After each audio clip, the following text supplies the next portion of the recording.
the a-hole for telling my ex-fiance's best friend that he needs to live with the negative impact he played in my ex-fiance's misery? I, 30 female, am here because the people I'm close to that I would usually go for advice are a little too close to home and biased towards me to give a neutral perspective. I'm going to give some backstory for context first, but if there are more questions, I'll try my best to clear things up. Backstory. I was engaged to my college boyfriend Mike, 30 male, and was really happy. What I wasn't happy about is his friendship with a childhood friend, David, 30 male. The guy was an obnoxious and often rude jerk who likes to play pranks on people. It seems like the more inappropriate or the more people tell him to not prank them, he'll take it as a challenge and either target them more or pretend that he's about to prank them just so he can watch people be anxious over it. I couldn't stand the guy but was willing to tolerate him. And when Mike said that David would be his best man, I was against it. And we got into a fight, but I relented. During the objections part, David spoke up and said that he couldn't let his friend marry a cheater. He even went as far as to hire someone to be my fake affair partner. I ran away in tears as David left. I barricaded myself in the bathroom, bawling my eyes out and refusing to let anyone in. I could hear Mike knocking on the door saying that David confessed to it just a prank and that he knows I wouldn't cheat. But that didn't make me feel better. I heard my sister and best friend Jane, 31 female, calling out to me, so I crawled out and left. I called my parents and grandparents apologizing for the whole scene and told them that the wedding was off and I planned to never speak to him again either. Fast forward a few months later and Jane confessed that before the wedding she had a one-night stand with David, was pregnant and going to keep the baby. She was so remorseful about the situation, and after I had my space, I told her that it would be okay and that I'm still her friend. Jane named me as the godmother of her son, Tommy, 7 male, and he's a little cutie. He calls me Auntie, and Mike, who David named as the godfather, Uncle Mike. I will say becoming a dad made David a better person. Although I'm never going to like him, and I guess Mike never got over me and David feels super guilty and wants us to get back together, but I have refused. When Tommy's birthday was coming up, David tried to use that as an excuse to get me and Mike to talk to each other, but I shut that down. I even opted out last minute with an illness excuse. David then sent me a long text about how disappointing I was for not being able to put my past aside for Tommy's benefit, and I took exception to that. We went back and forth a little, and I told David that Mike had me over her, and that he just needs to live with his role in any negative impact that he cancelled wedding cousin Mike. David claims he's just trying to fix things between us, and that I'm being petty.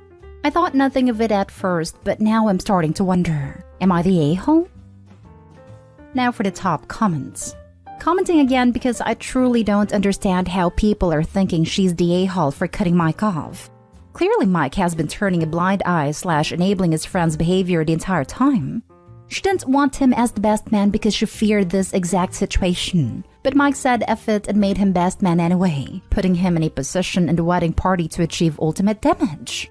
Her future husband ignored her concerns, thoughts, and feelings, and probably had been doing so whenever she brought up David's behavior and simultaneously enabled David's lunatic-level actions. Why the fresh living hell would Opie want to be married to that? This. Literally this. Also, Mike is still friends with David, so go figure whose side Mike took yet again. Thank you, David, for once again interfering in my relationships. You couldn't let it rest for one day. Instead, had to humiliate me in front of all my friends and family. Mike chooses to laugh with you at my expense and pain. May you learn to shut the heck up in the future. Not stay home. David wants a time machine. Those don't exist, so he's resorting to shifting the blame of this partially onto you by saying you are being petty for not giving this a chance. The fact is, he did what he did. One of the most outrageous, messed up things I have ever read, by the way. Your ex also did what he did, which was 1, ignored your concerns about David at your wedding and fought with you until you relented, and 2, refused to hold David accountable for his actions every step of the way. Not only was he invited to the wedding, he was made best man. And clearly your ex did not call him out on his behavior before the wedding at any point either. David acted like an immature, cruel lunatic under the guise of pranking.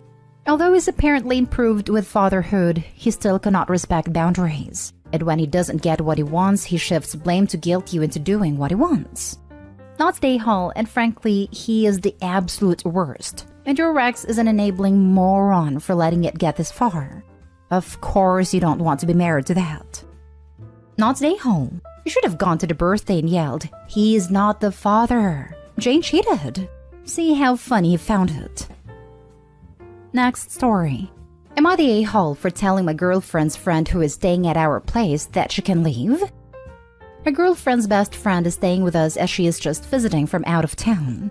I know she has always resented me a bit for whatever reason. I honestly don't know why, but I've learned to just stay out of her way. When my girlfriend is around, we will talk, but I don't think we've ever even had a conversation when she isn't around us. She's staying for a week and it's been relatively fine. Literally 0 problems the first day. I like to take showers every night after the day is over, which is where the problem began. Our guest washroom is out of service at the moment. The bathtub works, but it's dusty as heck and no one has touched that thing in who knows how long. So we all have to share the master bed's washroom in the meantime. I was taking a shower, and when I came out, she ran in and accused me of using her loofah because it was wet. I had no words. I didn't even realize it was in there until she made a fuss about it. She smelled the freaking loofah and then smelled my body wash and said it smelled the same. I didn't even know what to say besides I didn't use it. She said that even then it weirded her out that I was showering while her loofah was in there. My girlfriend tried mediating, told her to take out the loofah while I shower even. But she told me to use the bath and the broken washroom. And I said no because it's dirty as heck, and I've had to spend at least an hour to get all the grime out of that thing. My girlfriend and her BFF had a talk in a separate room, and when she came back, she just asked me to hold off on showering for a week. LMFAO. Yeah, right. I told her BFF she can leave if I make her feel so uncomfortable. And she did. She left and packed her things. My girlfriend was mad at me. She said that she was our guest. And yes, maybe she was being a bit too much, but it was valid to be uncomfortable about the loofah situation. She tried calling her friend, and she didn't pick up once. What the heck was I supposed to do in that situation? Yeah, maybe I could have cleaned out the bathtub and the guest washroom, but I don't understand why I have to inconvenience myself that much just to make her friend happy. Am I the a-hole? Not the a-hole. Her friend is insane to literally smell your body and the loofah. WTF? I have no idea how that could make someone uncomfortable. It sounds like she just seriously doesn't like you, unfortunately. She didn't actually smell my body, lol, just my body wash. She could have stolen some of your body wash and then used the whole loofah thing as a premeditated attempt to get you into the crappy bathroom. And her not answering her BFF makes me suspect this even more. Like she's mad your girlfriend didn't white knight for her. Not stay home. What the hell? Does your girlfriend and her BFF not know that water splashes? And when the shower is on, everything in the shower gets wet.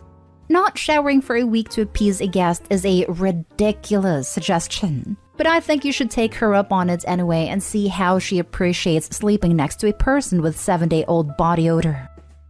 Also, the steam from Opie washing himself with his body wash would explain why the loofah smelled similar. Not stay home. The girlfriend's BFF sounds unhinged. Who expects someone not to shower for a week? She's not the queen and it's your home, guest or no guest. Right? Like, seriously, what the heck is wrong with a BFF? You don't just stroll up to your friend's house, be invited in as a guest, then start telling them how to do things or what they can do and when they can do it. Next story is titled, Am I the a-hole for refusing to buy my girlfriend's friend tampons?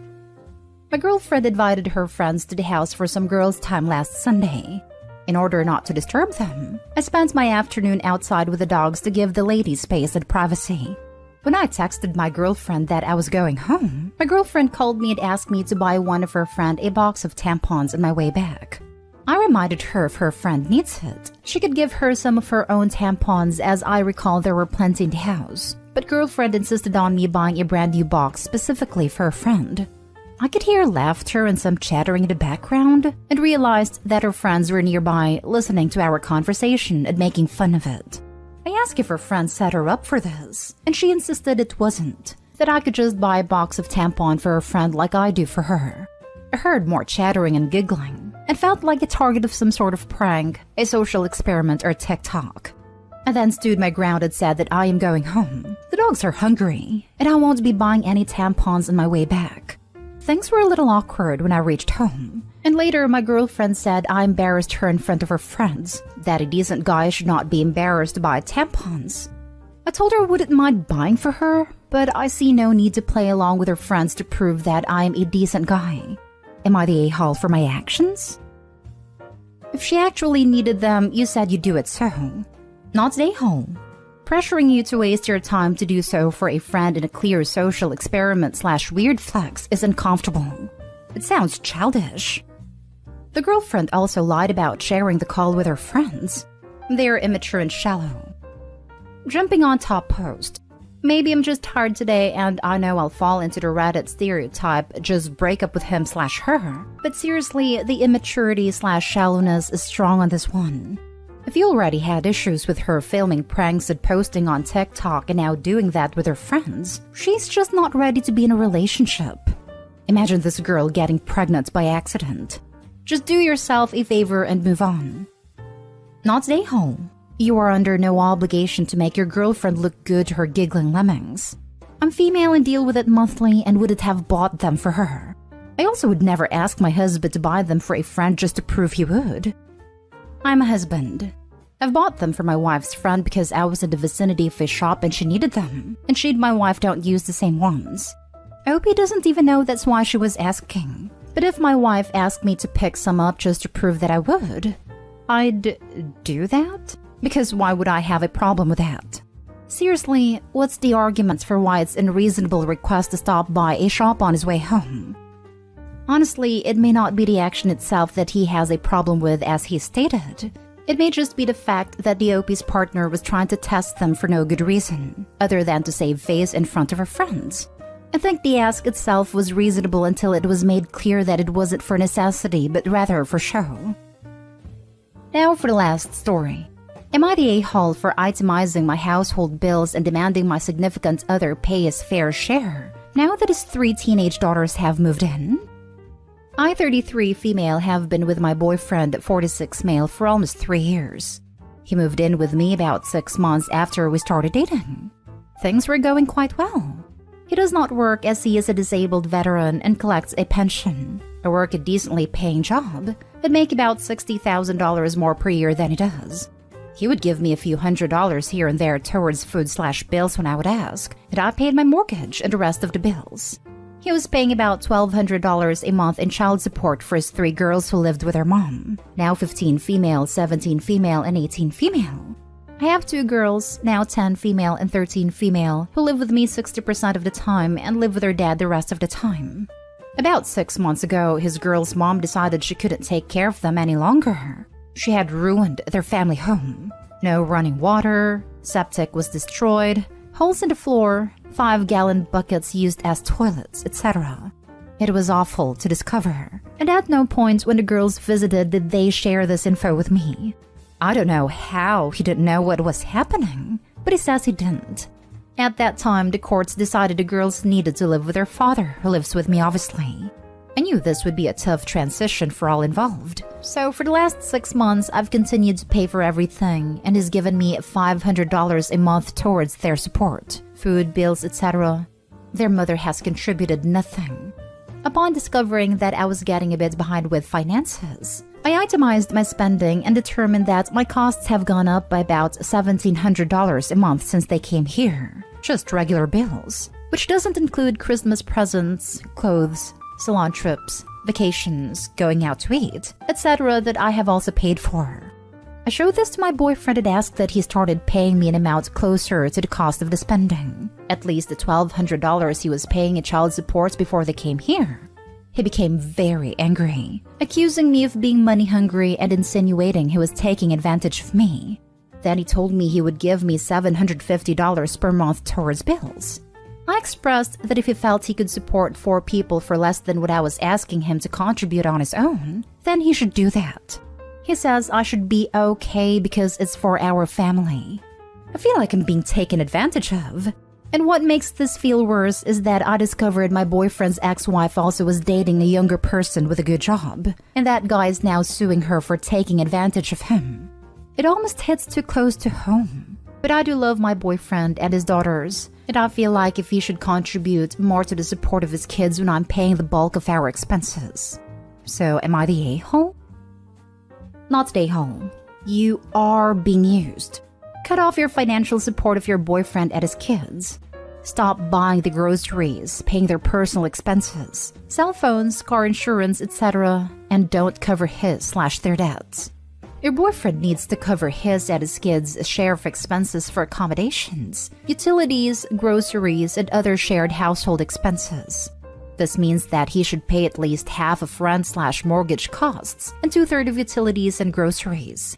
You may need to stop buying their groceries if he won't pay you his share. You need to stop paying anything towards his/their luxuries. Don't pay for their spas, vacations, fast food, transportation, etc. If their parents won't pay, the kids can't have those luxuries. If your boyfriend refuses to contribute, seriously reconsider having him live with you at all. Exactly this. And if I were you, I would start the eviction process. I know that sounds harsh, but you are being financially mistreated, and you need to get your abuser out of your home. Not stay home. Also, I feel like Opie needs to look into legal ways to protect herself. They aren't married, so she should be able to just kick them out. Not stay home. He's completely using you. Start by not paying for all the extras. Clothes, salon trips, vacations, eating out. He can't pay those costs. If he refuses, I'd ask him to move out. Don't let yourself be taken advantage of. You've been generous enough. Honestly, those aren't even included in the figures for the bills. I did those things because these girls needed some positivity, and their mother was gone. But the totality of it is weighing on me heavily after having a conversation with him about money. Not the a-hole for asking him to pay his fair share. You will be an a-hole if you do not prioritize your own finances and needs of your own children. Every dollar he mooches from you is a dollar that isn't making your future and your children's lives more secure. Love isn't enough. I'm very much starting to agree. $1,200 child support was insufficient for the mom, hence the living conditions. How much does it make a month? I'm guessing literally every last dime of his check should go to the household. Don't take down your household to support his. Your kids will be sad and you will too after 10 years.